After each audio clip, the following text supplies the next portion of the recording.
नमस्कार, मैं हूं बलविंदर शर्मा। तस्वीरें हैं करनाल की। पहले भी हम एक डॉक्टर नंद किशोर जो मानसिक रोग विशेषज्ञ हैं उनके पास पहुंचे थे। आज फिर दोबारा पहुंचने का जो हमारा मेन कारण है यही है कि ताकि लोग अवेयर हो बीमारियों को लेकर। आज एक ऐसी बीमारी को लेकर, महत्वपूर्ण जो बीमारी है उसको लेकर वो क्या बताना चाहते हैं, आइए सुनते हैं डॉक्टर नंद किशोर जी की जुबानी। मेरा आप सबको नमस्कार। मेरा नाम डॉक्टर नंदकिशोर है। मैं वरिष्ठ मानसिक रोग एवं नशा मुक्ति विशेषज्ञ हूं और मैं करनाल में अपने पेशेंट्स का इलाज कर रहा हूं। आज मैं आपको एक महत्वपूर्ण मानसिक बीमारी के बारे में जानकारी देना चाहूँगा जो कि डिप्रेशन या अवसाद है। डिप्रेशन या अवसाद सभी मानसिक बीमारियों में सबसे ज़्यादा पाई जाने वाली बीमारी है। एक व्यक्ति अपने जीवन काल में लगभग 10% चांस है कि उसको अपने जीवन काल में डिप्रेशन से शिकार होना पड़ेगा। डिप्रेशन की बीमारी महिलाओं में प्राय पुरुषों के मुकाबले दोगुना पाई जाती है, क्योंकि महिलाओं के हार्मोन्स, उनकी जीवन शैली, उनके शरीर की बनावट पुरुष के मुकाबले थोड़ी अलग होती है। इसलिए महिलाओं में डिप्रेशन दोगुना पाया जाता है। डिप्रेशन की बीमारी बच्चों से लेकर बुजुर्ग अवस्था तक में हो सकती है। यह बीमारी डिप्रेशन अगर हमें क्रोनिक मेडिकल बीमारियां हैं जैसे डायबिटीज़, जिसे हम शुगर की बीमारी कहते हैं, हाइपरटेंशन या उच्च रक्तचाप की बीमारी बोलते हैं, या कोई कैंसर से ग्रसित हैं, या घुटनों की बीमारी है, घुटनों जोड़ों की बीमारी है, तो ऐसे मरीजों को डिप्रेशन होने का खतरा एक आम व्यक्ति के मुकाबले कई गुना बढ़ जाता है। अब बात आती है कि डिप्रेशन के लक्षण क्या हैं, क्योंकि अगर हमें लक्षणों के बारे में नहीं पता होगा तो हम अपने परिजन की, हमारे दोस्त को कि डिप्रेशन को पहचान नहीं पाएंगे, उसकी मदद नहीं कर पाएंगे। तो आमतौर से डिप्रेशन के लक्षण होते हैं हर वक्त मन का उदास रहना। 24 घंटे व्यक्ति उदास रहेगा। ऐसा नहीं होगा कि सुबह कुछ देर तक उदास है, दिन भर वो बिल्कुल ठीक हो जाए। अगर उसका मन 24 घंटे हर टाइम उदास रहता है, उसकी पसंदीदा कार्यों में रुचि घटने लगती है, जो कि वो पहले पसंद करता था चीज़ों को, उसके अंदर थोड़ा सा काम करने पे ही थकावट होने लगती है, उसकी किसी कार्य में कंसंट्रेशन या एकाग्रता कम होने लगती है, उसको बेचैनी घबराहट होने लगे जो कि हर वक्त रहे, नींद व भूख या तो कम हो जाए या किसी किसी व्यक्ति में बढ़ भी सकती है, नकारात्मक विचार आना जैसे कि मेरी कोई मदद नहीं कर पाएगा, मैं किसी काम के लायक नहीं हूँ, मैं इस बीमारी से निकल नहीं पाऊंगा, इनको हम बोलते हैं नेगेटिव थिंकिंग। अगर व्यक्ति में ये नेगेटिव थिंकिंग आने लगे और फिर ऐसा मरीज हो सकता है कि उसको ऐसे विचार आए कि भगवान मुझे उठा ले, इसको हम बोलते हैं डेथ विशेस, कि उसको डेथ के विश करने लगा कि भगवान मुझे उठा ले। अपने से वो कुछ नहीं करेगा पर पैसिवली सोचेगा कि भगवान उठा ले मुझे।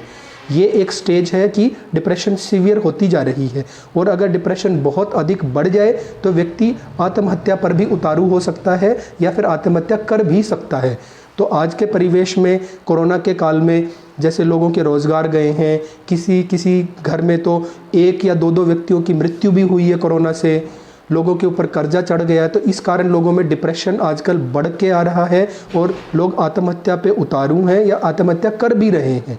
लेकिन ऐसे लोगों की मदद की जा सकती है। अब बात आती है कि डिप्रेशन की रोगी की मदद कैसे की जाए।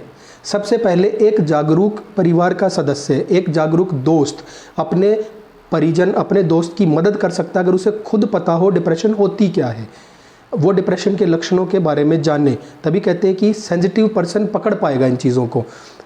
सबसे पहला रोल आता है घर के सदस्यों का, जैसे मैंने बताया, यार दोस्तों का, अगर बच्चा स्कूल जा रहा है तो स्कूल टीचर्स का, अगर वो नौकरी पेशेदार है तो उसके दोस्त या उसके सीनियर्स का रोल आता है कि वो उन चीज़ों को पकड़े, उस बीमारी के लक्षणों को पकड़े और उस व्यक्ति की अपने लेवल पे मदद करने की कोशिश करे। अगर वो उसके लेवल पे मदद नहीं हो पा रही है तो इसमें एक मनोचिकित्सक या मनोरोग विशेषज्ञ डॉक्टर की सलाह ले लेनी चाहिए, क्योंकि अगर टाइमली उस मरीज़ की हम हेल्प कर पाएंगे तो हो सकता है कि एक कीमती जीवन हम बचा पाएँ। अब बात आती है कि डिप्रेशन का इलाज कैसे होता है। आमतौर से लोगों में ये गलत धारणा है कि सारी मानसिक बीमारियां डिप्रेशन होती हैं, नींद की दवाई या नशे की दवाइयों से डिप्रेशन का इलाज होता है, जो कि बिल्कुल ही गलत सोच है। आज की डेट में एक से एक अच्छी एंटी डिप्रेसेंट दवाइयाँ उपलब्ध हैं, जो कि डॉक्टर की देखरेख में अगर ली जाएं तो मरीज का बहुत हद तक भला हो सकता है, उसकी डिप्रेशन बहुत हद तक ठीक हो सकती है। दवाइयों के अलावा भी काउंसलिंग, साइकोथेरेपी का भी बहुत अत्यधिक रोल है डिप्रेशन से बाहर निकालने में। काउंसलिंग और साइकोथेरेपी का असर लंबे तक रहता है। जब उसका असर अच्छे से आने लगेगा तो डॉक्टर एक उचित समय तक देने के बाद दवाइयों को धीरे धीरे करके बंद की जा सकती हैं। अब बात आती है दवाई और काउंसलिंग के अलावा भी बाकी चीज़ों का रोल है डिप्रेशन से बाहर निकालने में। जैसे ऐसा मरीज़ नियमित रूप से व्यायाम करे, पौष्टिक आहार ले, किसी भी प्रकार के नशे का सेवन ना करे, आध्यात्मिक चीज़ों से जुड़ा रहे और उचित मात्रा में पानी ले, तो ये सारी चीज़ें भी व्यक्ति के शारीरिक और मानसिक स्वास्थ्य को बरकरार रखने में मदद कर सकती हैं और डिप्रेशन में भी ये सहायक हो सकती हैं उसको ठीक करने में। तो ये एक टॉपिक था जो बड़ा महत्वपूर्ण टॉपिक है डिप्रेशन का, जिसके बारे में मैंने आज आपको बताया, क्योंकि ये बहुत ही कॉमन है। हम हो सकता है कि हमारा फ्रेंड या तीसरा चौथा व्यक्ति जो हमारे सामने खड़ा वो डिप्रेशन से ग्रसित है। अगर हमें खुद नहीं पता होगा कि डिप्रेशन होती क्या है तो हमारी आंखें वो देख नहीं पाएंगी और उस व्यक्ति की मदद हो नहीं पाएगी। अंत में मैं आपसे यही कहना चाहूँगा कि डिप्रेशन बड़ी कॉमन बीमारी है, उसे पहचानना आना चाहिए और अगर हमारे परिवार में कोई डिप्रेशन से ग्रसित है तो टाइम रहते, समय रहते उसको उचित डॉक्टर के पास ले जाकर उसकी मदद की जाए ताकि एक कीमती जीवन को हम बचा पाएँ। शुक्रिया। तनाव और डिप्रेशन में क्या फ़र्क है? हाँ, ये बड़ा अच्छा आपने प्रश्न किया, क्योंकि आमतौर से हर चीज़ को भी हम डिप्रेशन मान लेते हैं, लेकिन हर चीज़ डिप्रेशन नहीं होती है। तनाव क्या होता है? तनाव होता है कि कोई ऐसी स्थिति वो थोड़ी देर के रहने वाली हो सकती है या थोड़े लंबे समय तक चलने वाली हो सकती है।